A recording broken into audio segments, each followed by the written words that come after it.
시험 시간에 대해 알았으니 시간 배분을 어떻게 해야 할지에 대해서 알아볼까요? 결론부터 말씀드리면 과목을 먼저 푼다입니다. 혹시 수험표를 놓고 갔을 경우에는 만약 근처에 출력할 곳이 없다면 당황하지 마시고 해당 시험 장소에 또 찾아가셔서 출력을 요청하는 방법도 있으니까요. 꼭 찾아가 주세요. 안녕하세요. 해커스 공인중개사입니다. 저희가 다시 모인 이유는 공인중개사 시험일 전에 알고 있으면 좋을 정보를 알려드리기 위해서인데요. 시험일 전과 관련된 정보라면 시험 시간, 시험날 당일 챙겨야 할 준비물, 시험장 돌발 상황에 대한 내용이겠네요. 네, 맞아요. 근우님은 합격생이니까 잘 아시겠어요. 먼저 공인중개사 시험 시간과 관련된 정보부터 알아봐요. 공도사 카페에 자세한 정보가 나와 있으니 공도사 카페 게시글을 통해 알아보면 좋을 것 같아요. 네, 공인중개사 시험은 1교시와 2교시로 나누어져 있는데요. 1차 시험 같은 경우에 오전 9시 반부터 이제 11시 10분까지 100분간 진행됩니다. 2차 같은 경우에는 1교시가 이제 오후 1시부터 2시 40분까지 총 100분간 진행되고요. 2교시 같은 경우에는 오후 3시 반부터 4시 20분까지 총 50분간 진행됩니다. 1교시 시험 시간이 9시 반부터니까 그 시간에 맞춰서 시험장에 도착하면 되겠네요. 아니에요. 9시 30분은 시험 시작 시간이고 입실 시간은 오전 9시까지입니다. 헷갈리시면 안 돼요. 큰일 날 뻔했네요.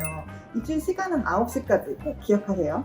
그럼 1교시에는 1차 과목이 부동산 학개론과 민법 맞죠? 네, 맞아요. 2차 시험은 1교시에 공인중개사법과 부동산 공법을 치르고 쉬는 시간을 가진 후에 2교시 부동산 공시법과 세법을 보는 거고요. 네, 그렇죠. 1년에 한 번 진행되는 시험이니까 절대 시험 시간을 실수하면 안 되겠죠. 저는 9시보다 넉넉하게 빨리 도착해서 시험장에 적응할 시간을 가졌던 기억이 나네요. 더 자세한 정보는 공도사 카페에 나와 있으니까요. 한번 확인해 주세요. 링크는 문안에 적어두었답니다.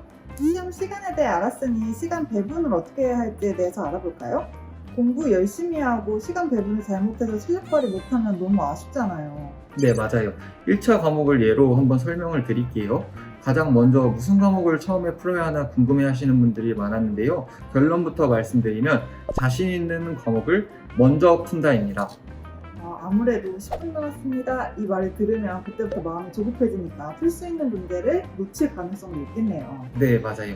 그래서 안정적인 시간에 자신 있는 과목을 풀어서 전체 평균을 높이는 전략을 취하는 것이 좋아요. 그리고 마킹 시간 10분을 제외하고 한 과목당 45분씩을 배분해서 풀기로 했다면 45분이 지난 시점에 미련 없이 다음 과목으로 넘어가야 합니다. 만약 제가 문제를 끝까지 다 못 풀어도 그냥 넘어가야 한다는 말씀이시죠? 네, 맞아요. 45분이 지났는데 부동산 학개론 10문제를 못 풀었다면 그 해에는 부동산 학개론의 난이도가 좀 높은 것이고 난이도 조절을 위해 두 과목 모두 어렵게 내지는 않기 때문에 상대적으로 민법은 쉽게 나올 것으로 예상할 수 있습니다. 어렵게 나온 문제들을 듣고 있지 말고 쉽게 나온 문제들을 집중 공략하라는 말씀이시군요. 네, 바로 그거예요. 그리고 민법이 쉽게 나와서 45분 이내에 풀게 되면 남은 시간에 미처 다 풀지 못한 학개론 문제들을 풀 수도 있는 것이고요. 역시 경험자에게만 들을 수 있는 좋은 전략이네요. 시간 배분 훈련은 연습을 많이 해야 실전에서도 실수가 생기지 않을 것 같아요. 네, 그렇습니다. 저는 시간 배분 훈련을 해커스의 전국 실전 모의고사를 통해서 진행했는데요. 실제와 똑같이 시간을 정해두고 푸는 방식으로 연습했던 것이 실제 시험에서 긴장감을 줄이고 되게 많이 큰 도움이 되었던 것 같아요. 실전 모의고사 링크는 아래 문안에 적혀 있으니 필요하신 분들은 참고해 주세요. 시험일에 시험을 잘 보기 위한 시간 배분 전략도 함께 살펴봤으니까요. 이제는 당일에 챙겨야 할 준비물이 무엇인지 살펴보도록 할게요. 네, 지금 바로 떠오르는 것으로는 컴퓨터 사인펜, 그리고 수정 테이프, 수험표와 신분증 등이 있는데요. 저 말고 또 다른 30일 합격생분이 공도사 카페에 자세하게 적어주신 글이 있어서 같이 읽어보면 좋을 것 같아서 준비해왔습니다. 시험장 필수 준비물 체크하기, 함께 살펴볼까요? 멘토 호유공님이 작성해주신 글입니다. 첫 번째로 언급하신 준비물은 컴퓨터용 사인펜과 수정 테이프입니다. 갑자기 안 나오거나 하는 돌발 상황에 대비하여 여러 개 챙겨가셨다고 하네요. 수정 테이프는 꼭 액상형이 아닌 테이프형으로 챙겨가셔야 합니다. 네, 두 번째 준비물은 수험표와 주민등록증, 운전면허증, 여권 등 신분증입니다. 수험표를 흑백으로 뽑아야 하는지 컬러로 뽑아야 하는지에 대한 문의글도 생각보다 많았는데요. 역시 합격 멘토님께서 그 부분을 캐치하시고 흑백, 컬러 모두 상관없다고 답해 주셨습니다. 그리고 추가로 수험표와 시험장 약도도 함께 출력해가면 좋다는 팁도 주셨습니다. 다음 언급하신 준비물은 계산기와 시계입니다. 계산기는 공학용이라 너무 작은 것보다는 가장 일반적이고 사용하기에 불편 없는 크기를 추천하셨고요. 시계는 혹시 제약이 있을 것에 대비해서 아날로그 시계로 준비하셨다고 하네요. 마지막으로 시험 직전까지 공부할 교재를 말씀해 주셨습니다. 합격자님은 쉬는 시간을 미리 계산해서 그때그때 볼 내용까지 미리 계획해서 적어가셨다고 하네요. 오, 이거 완전 엄청난 꿀팁인데요. 이 외에도 담요, 방석, 물, 예비 마스크 등 부수적인 준비물에 대해서도 이야기해 주셨습니다. 10월 말이니 추울 것을 대비해 얇은 패딩이나 담요, 예비 마스크 등 소소하지만 챙겨가면 좋을 것들을 언급해 주셔서 도움이 많이 될 것 같아요.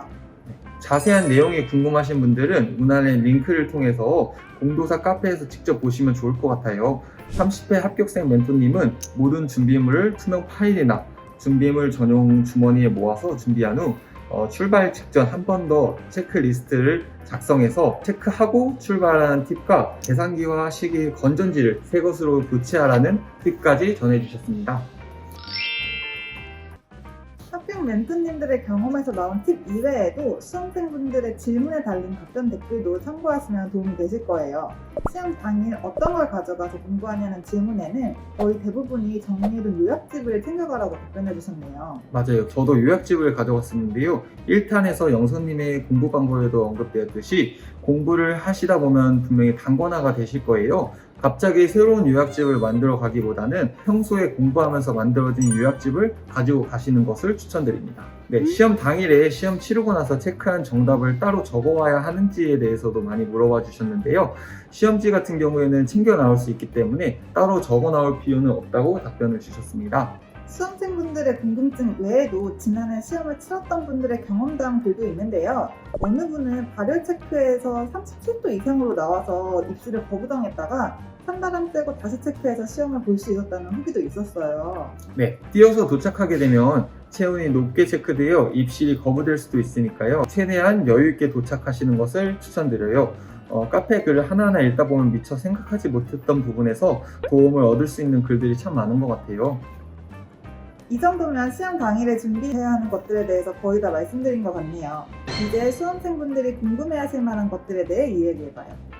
일단 동차 준비생의 경우에는 점심 식사에 대한 질문들이 참 많았어요. 네, 저도 점심은 어떻게 준비해야 될지 정말 궁금해요. 네, 그에 대한 답은 제가 해드릴게요. 점심은 보통 혼자 드시면서 준비해간 공부거리를 보거나 머리를 식히거나 이제 합니다. 도시락도 평소에 잘 드시지 않던 음식보다는 평소에 먹던 음식들 중에 가장 간단하게 드시는 것을 저희는 추천을 드리고 있습니다. 지난 31일에 시험 후기를 통해 알아본 바에 따르면 점심을 나가서 먹지 못하게 되어 있었으나 제지하는 사람은 없었다고 하네요. 하지만 공지에는 외부인 출입 금지, 간편식 지참으로 적혀 있으니까 안전하게 도시락을 챙겨가시는 게 좋을 것 같아요. 네, 혹시 수험표를 놓고 갔을 경우에는 근처 문방구나 아니면 PC방에 찾아가셔서 출력하시는 방법도 있는데요. 만약 근처에 출력할 곳이 없다면 당황하지 마시고 해당 시험 장소에 시험 본부실로 찾아가셔서 출력을 요청하는 방법도 있으니까요. 꼭 시험 본부를 찾아가 주세요. 오, 이거 진짜 완전 꿀팁이네요. 근우님이 알려주지 않고 수험표를 놓고 왔다면 정말 당황해서 아무것도 못했을 것 같아요. 지금까지 공인중개사 시험 전 꼭 봐야 할 내용 총정리를 통해 공인중개사 시험 시간, 시험 당일 주의사항과 준비물 등에 대해서 알아보았는데요. 해당 내용을 여러 번 숙지하여 시험 당일에 도움이 되셨으면 좋겠습니다. 포커스 공인중개사는 여러분의 합격을 항상 응원합니다. 그럼 다음에도 중요한 꿀팁 영상을 준비하도록 하겠습니다. 다음 영상에서 만나요. 안녕.